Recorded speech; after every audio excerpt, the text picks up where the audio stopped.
friends, and welcome back to 360 Strong Women. Today we're going to talk about the sitting workforce.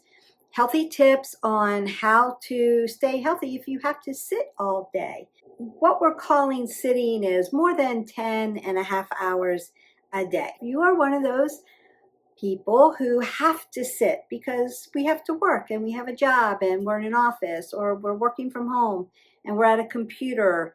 We're doing a lot of writing or computer work and we have to sit at a desk.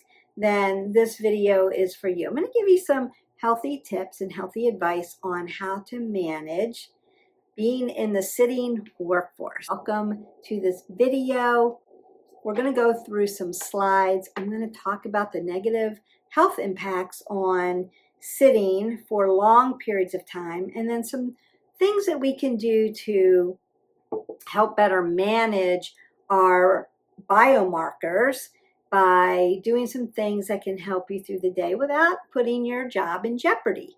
If you are part of the modern workforce, chances are you spend all day in your chair, at a desk, in front of a computer, or you're commuting. So if you're a road warrior and you're in the car for long commutes, this is a video for you as well. Sitting has become the default position in our lives, and the problem is our bodies are not designed to sit. They are designed to move. I've said this in other videos before, so consider motion is lotion. And so our bodies are meant to be in motion. We're meant to move and not stay so static. Made to move. And now that we're living in what experts call a sitting disease, long hours have been linked to everything from back pain to heart disease to emotional and mental problems like brain fog, things like that. So prolonged sitting negatively affects our physical and mental health. It can lead to musculoskeletal issues like back pain, weakened muscles, and stiff joints. Additionally, it increases the risk of cardiovascular disease, diabetes, and obesity, as well as affecting our mental health, potentially increasing our stress and anxiety. You're in that bucket, and I think we all are at points in our life. It's stressful. Then we may need to pay attention to how long we're sitting through the day. Negatively affects cardiovascular disease, so heart disease. If we sit for extended periods of time, our metabolism slows down, and therefore our blood circulation decreases and muscles become less active, leading to a higher risk of weight gain, elevated blood pressure, and cholesterol. That increases our risk for developing conditions like type 2 diabetes, all of which are major factors that lead to heart disease. There is a 60% higher risk for heart disease if you sit for more than 10.5 hours a day consecutively. So I'm not talking about all day long and you're getting up and doing things and then having to sit and do some work. This would be like 10 hours straight. You are just in your car, in your office chair, and you are locked and loaded to your computer, working very efficiently, doing your job very efficiently, very, very productive, but it can hurt your physical and mental well-being. Our body mass index, reduced metabolism for extended sitting. It slows down the body's metabolism, affecting the ability to regulate our blood sugar, and it break down our body fat. So lower energy expenditure. Sedentary behavior limits the calories that we can burn through non-exercise activities like standing or walking or even fidgeting. That helps us move oxygen through our body. And without those things, that can contribute to weight gain. Hormonal imbalances. And we talk about hormones all the time. I hate to be the bearer of bad news, but hormones are fluctuating all over our bodies through different seasons of life. And sitting can disrupt our hormonal balance, potentially impacting appetite regulation, metabolism, further promoting that fat storage. So even our hormones are affected when we sit too long for long periods of time.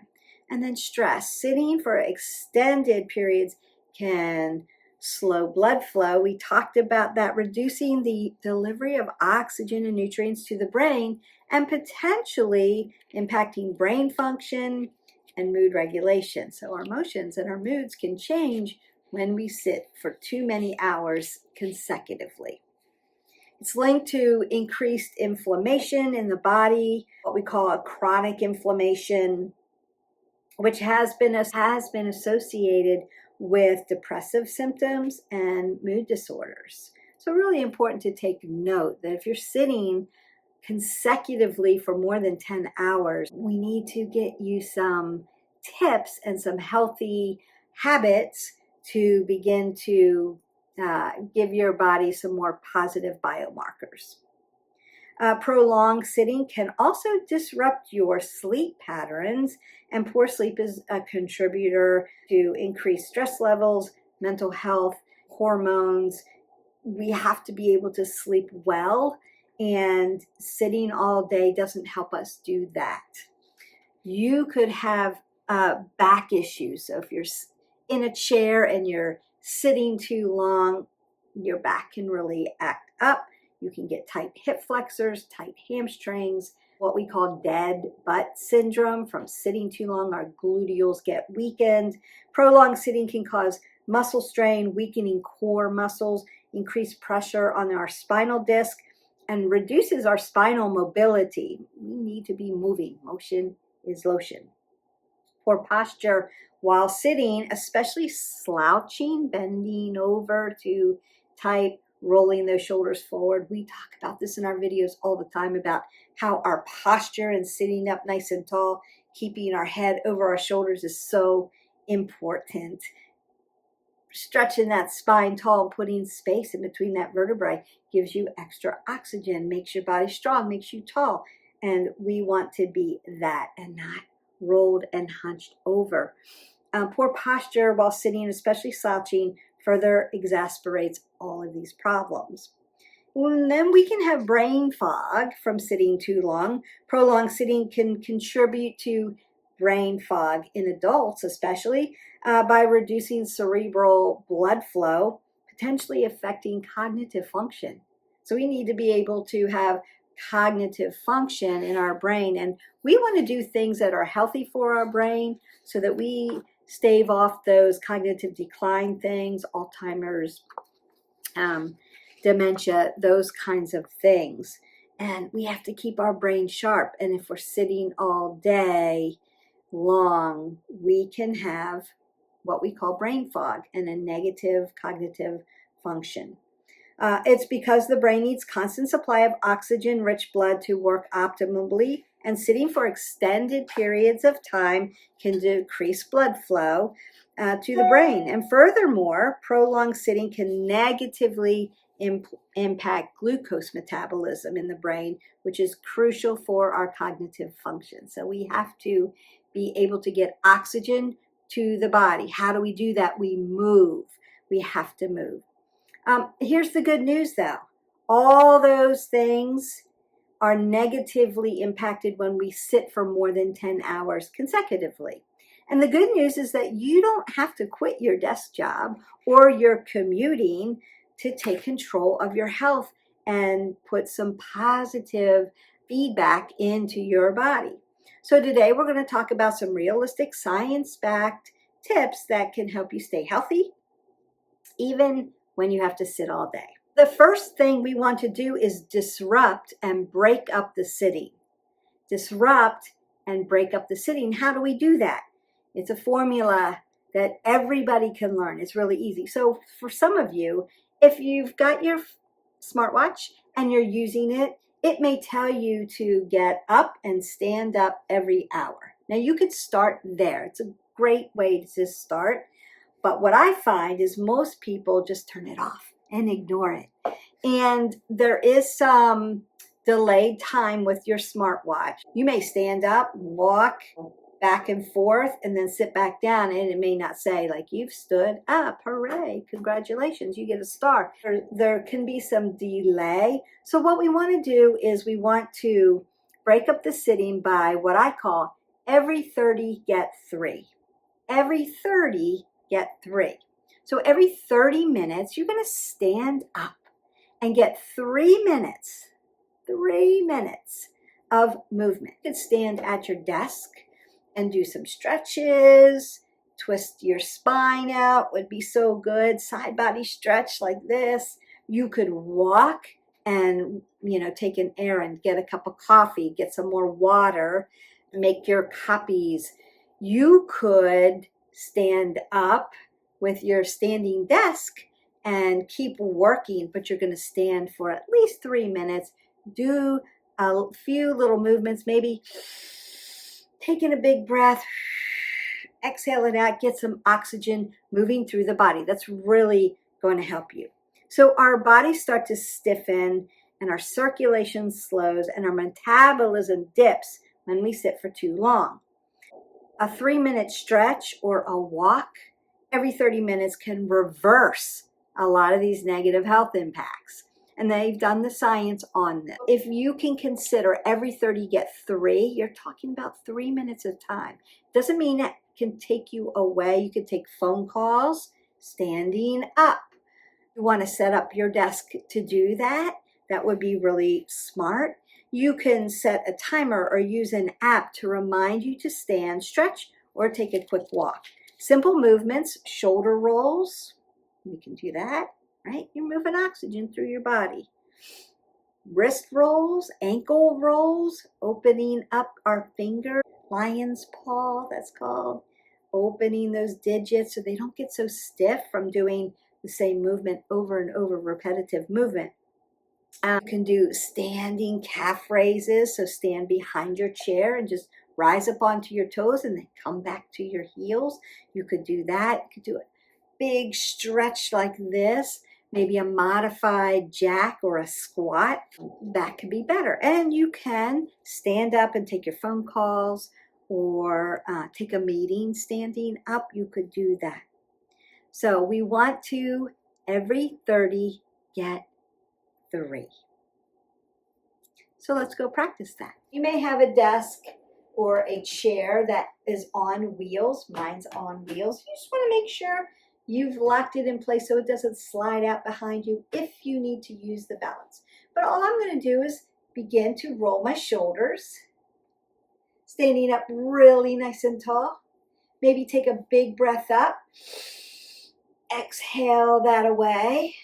Maybe come up and down and then roll forward and back. I might take a side body stretch and just really open up. Roll the shoulders. Roll the elbows, take another big breath up. I may want to twist out my spine a little bit, right? And then I can roll my wrist. Dorsi and plantar flex them at the wrist flexors and extensors. And then I might want to roll out my hip.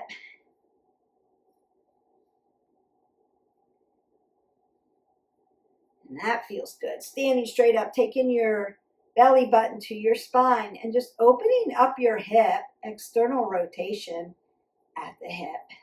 Roll the shoulders, elbows, take one more big breath up and exhale that away. And you're just going to do those simple movements for about 3 minutes. So the next thing we want to talk about, we're moving now every 30 get 3. That's going to reverse a lot of these negative health impacts. But we always want to work on our posture. We want to fix our posture. Slumping forward might feel natural. Your head in kyphosis, meaning it's sitting out over your body. After a few hours, your body will adapt very quickly. If you're constantly typing and you start to slouch and then roll over. Now, for me, this feels very uncomfortable because I practice my posture and I'm used to sitting up. I have a chair that fits my body. My computer sits on a stand on a desk that rises up and comes back down when I need it. We want to make sure we do the quick posture checklist. We want our feet flat on the floor. Now, I'm only 5 feet tall, and most chairs do not fit me. So I have to come up with some creative ways to make sure the chair fits me to the desk, that fits to my computer screen. And so sometimes I have to put my feet on yoga blocks so that I have a 90 degree. So my hips are going to sit up slightly higher than my knees, but my hip flexor is going to go to my knee, and then my knee is going to stack over my ankle and make a 90 degree, or an L, if you will. And that's going to help my hips be in alignment with the rest of my body, especially my spine. I'm not crossing my ankles over. I'm not crossing my legs. I've got my hip flexors in a neutral position, and I'm seated 90 degrees. I want my hips slightly higher than my knees, and then I want to fix the top of my body. I always want to cue myself. I'm going to roll my shoulders back, pin them back together, but then relax them down. So they're not here and they're not here. I'm just going to roll that back and then slide it down. And then I want to check where my head is. I'm going to put a fist right up under me. I call it apple under the chin. You'll hear me say it all the time in every video. Apple under your chin. Because why? I want my cervical spine, my C1 through 7, to be in a neutral position. I don't want to be out here turtled, out over my shoulders. So what I want to do is take my index finger and tap my head right over my shoulders. And I'm just going to check it. Check your posture, don't wreck your posture. And you're just going to, when you sit down, you're checking. Where are my hip flexors to my knees to my ankles? Am I stacking? And that's going to feel good. I'm not crossing things over. I'm not externally or internally rotating at the hip. I'm keeping that in a neutral. I'm pulling the pit of the belly into my spine and then sitting straight up. So think about taking pelvic floor and turning it in and lifting it up. And then drawing the spine nice and tall. Then I'm rolling my shoulders back, relaxing them, putting an apple under my chin, tucking it in, and making sure my head is sitting over my shoulders. So now I'm in complete alignment with my spine. And that's going to help me stay with good posture. I also want to work rhomboids. So my rhomboid muscle sits between my shoulder blades, and it's small. Sits underneath those traps and lats. And doing shrugs like this up and down is going to help strengthen that posture muscle. And that's going to allow me to be able to sit up really nice and tall versus growing a hump in the back and being in kyphosis and being rounded out. I work that posture muscle up and down. Those little shrugs are always going to help us. And then again, we want to always just check yourself. So if you're writing, you're texting, you're using your technology, because it helps us be efficient, but we always want to check, where is my head at? And then push it into alignment. And that may feel funny for a while, because if you're already adapted to being here, sitting up here and sitting tall may feel a little funny.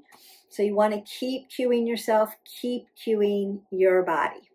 If possible, we want to adjust your chair, get a lumbar support if you need to help with the natural curve in your spine. Everybody's spine is different.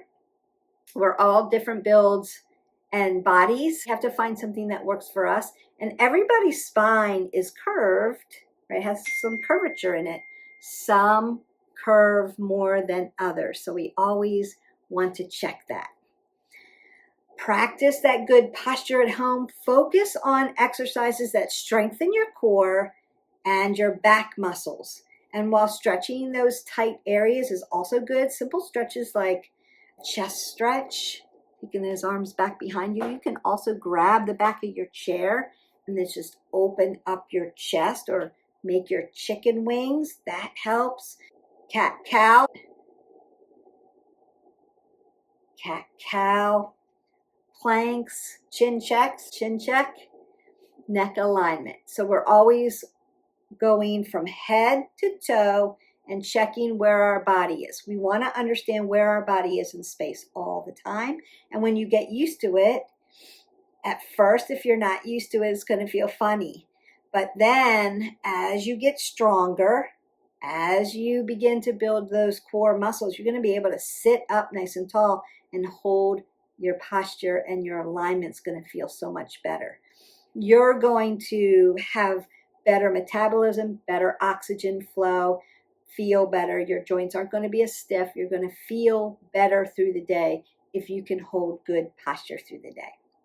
And you can, don't forget to like, subscribe, and share to this channel, and go into our playlist, and I have all kinds of stretches. There's office stretches, there's yoga stretches, there's gentle stretches, there is alignment. There is a video in there called Fix Your Posture. You can go in there and go through the exercises and learn more about that. The next thing we want to do is optimize our workstation. And this is our ergonomic setup that can make a world of difference. If you haven't already, and most people are already here, if you're in the workforce and you've been at a job for a long time, chances are you have seen the growth in how we can set up our and optimize our desks now. We can have the standing desk. We can have the walking pad underneath.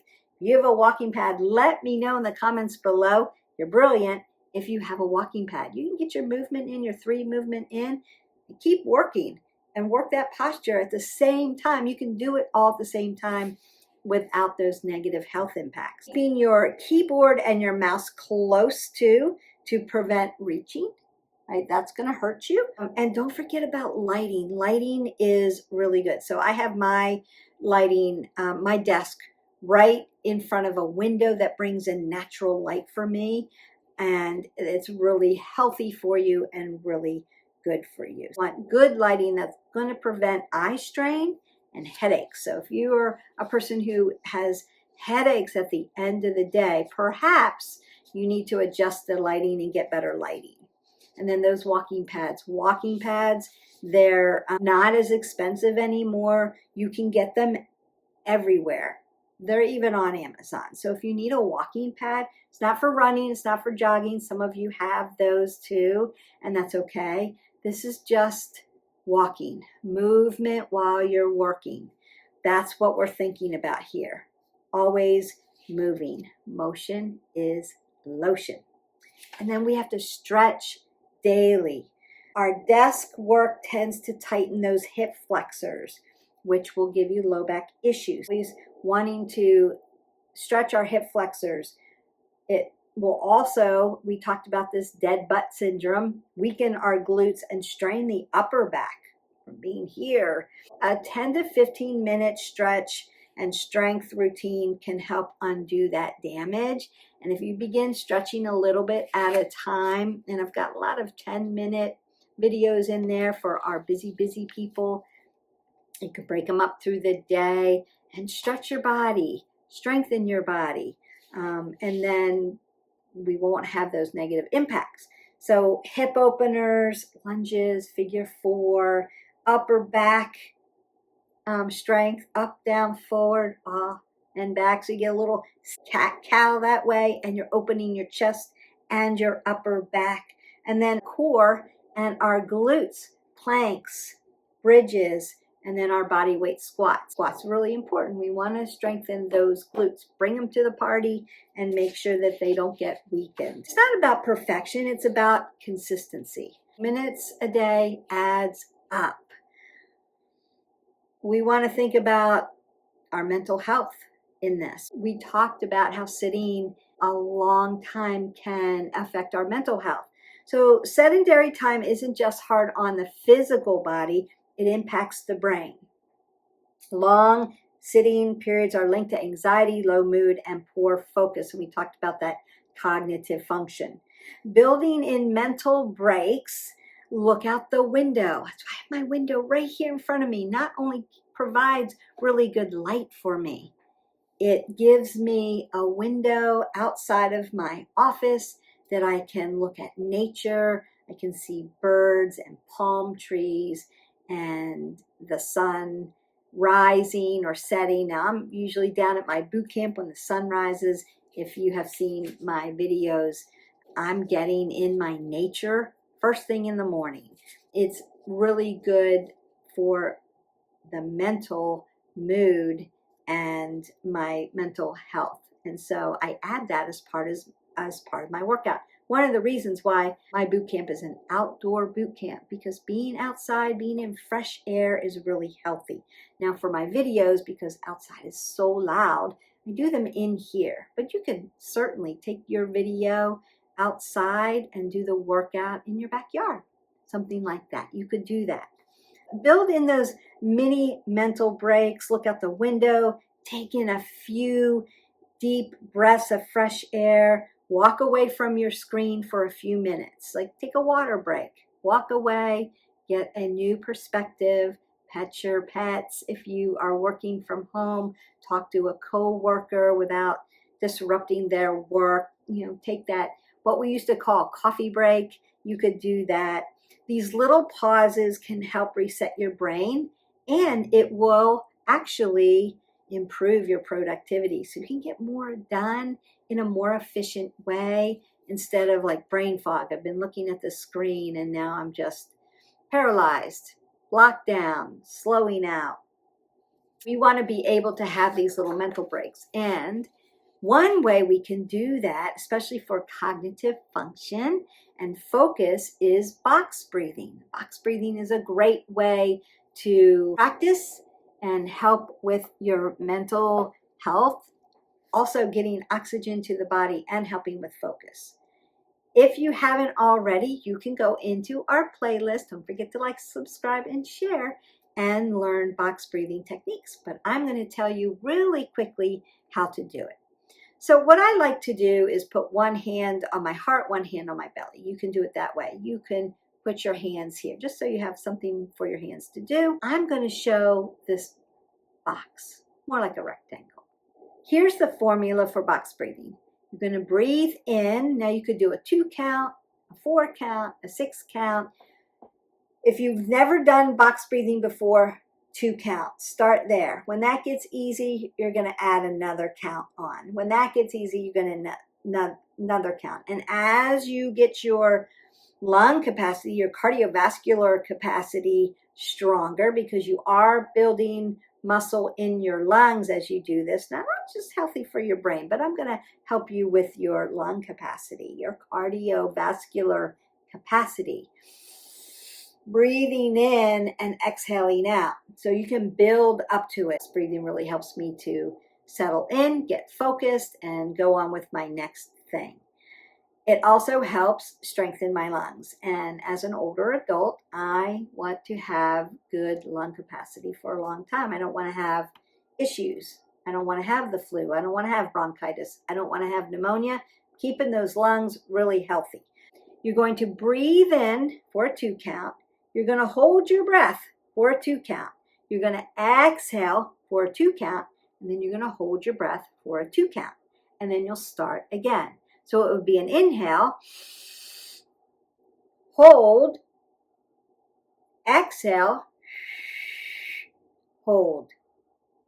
And then you'll go to the next. And you can do that 3 or 4 times, and then you're going to feel better. So box breathing, great tool for your tool belt, for your mental health, for your physical health, just for your cognitive function, and giving your mind a little health break. Box breathing. And then we want to hydrate our bodies. Hydration, 8 ounces of water a day. Now, can you hurt yourself by drinking too much water? Yes. Consider you're going 8 ounces, 8 cups of water a day. You want to start the morning when you first get up with 8 ounces of cold water. It's going to start your metabolism, light your fire, and metabolically restart your body, right? Because it has to like build your flame, has to heat the water up in your body. The rest of the water, we want it to be tap water, not ice cold. I know some of you love cold water, but it won't hydrate your body as quickly. The rest of your water, it's just tap water, not warm, but not ice cold. It's going to flush through your body and hydrate your body quickly. And what that does is helps your metabolism. And we want to keep our metabolism high. We want to keep our energy expenditure high. We want to keep our body hydrated, and water is the key. Now, can you add things to your water? Yes. I add lemons and limes to mine, and the citric in the water is an anti-inflammatory, so extra good for you. You could put cucumbers in your water too. If you need a little flavored water, you could freeze fruit in ice cubes and then just let it melt in there. And then that'll give you a little bit of flavor. I would ignore and not do anything that adds sugar to your water, because you're just making it an inflamed drink. You want to hydrate. Hydration plays a powerful, often underestimated role in how well we function at work, physically, mentally, emotionally. Here's a breakdown of why staying hydrated supports you during your workday. It boosts your brain function. Every mild dehydration, even as little as 1 to 2% loss of body water, can impair concentration, memory, alertness, and decision making. We need all of those when we're working or driving. When you're hydrated, your brain cells can communicate more effectively, and this means you think faster, you stay focused longer, and you are less likely to feel mentally fatigued. Water fights fatigue. Dehydration is a common but sneaky cause of low energy. If you're feeling sluggish at your desk or in meetings, you might not need more caffeine, you might need more water. And it's sneaky too, because a lot of times our bodies will say, hey, I'm hungry, but actually you're dehydrated. When you're feeling like I'm really hungry, drink some water first and wait about 10 minutes. If you're still hungry and your body's still telling you, then perhaps you need a little bit of protein or complex carb. It's sneaky that way. We'll put more food in our mouth without thinking, oh, I might be dehydrated. I might need some water to drink. So do that first. That little health tip for you is going to help you. Proper hydration helps your heart pump more efficiently and delivers oxygen and nutrients to your cells, keeping your energy steady. Reduces headaches and eye strain. Staring at screens all day can cause dry eye and tension headaches, especially if you're dehydrated.